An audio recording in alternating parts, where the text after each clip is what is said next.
मैं Ankit Singh AK coaching centre से बात कर रहा हूँ। एड्रेस है अछोला रोड, औता मेजा, प्रयागराज।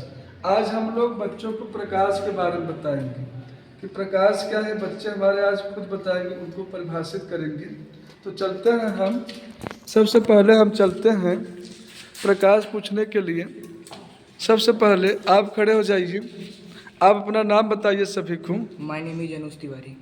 ठीक है, आप बताइए प्रकाश क्या है। प्रकाश ऊर्जा का वह रूप है जिसकी सहायता से हमें वस्तुएं दिखाई देती हैं। जब प्रकाश किसी वस्तु पर आपतित होकर हमारी आंखों तक पहुंचती है, जिससे हमें वस्तुएं दिखाई देती हैं। ठीक है, आप बैठ जाइए, बैठ जाइए।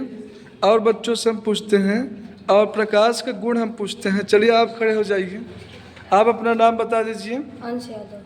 चलिए आप बताइए प्रकाश के तीन गुण बताइए, आप क्या क्या होता है। प्रकाश स्वयं अदृश्य होता है, पर इसकी उपस्थिति में हमें वस्तुएं दिखाई देती है।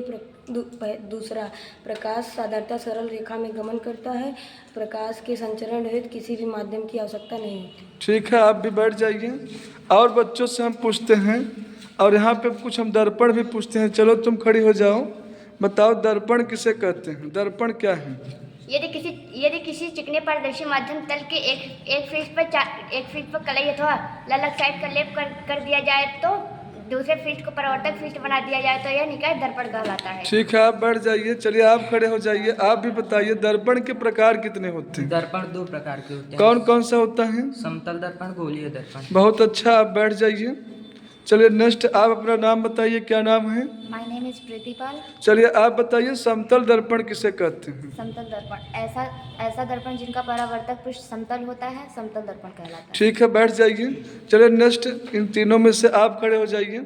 चलिए बताइए, समतल दर्पण ये बता चुकी हैं, आप बताइए गोलीय दर्पण किसे कहते हैं। यदि किसी कांच के खोखले गोले को काटकर उसके एक पृष्ठ पर चांदी का पालिश अथवा कलई कर दिया जाए तो प्राप्त दर्पण गोलीय दर्पण कहलाता है। ठीक है, बैठ जाइए। गोलीय दर्पण कितने प्रकार का होता है, आप बताइए। दो प्रकार के। कौन कौन सा। उत्तल दर्पण, अवतल दर्पण। ठीक है, आप उत्तल दर्पण बताइए क्या है।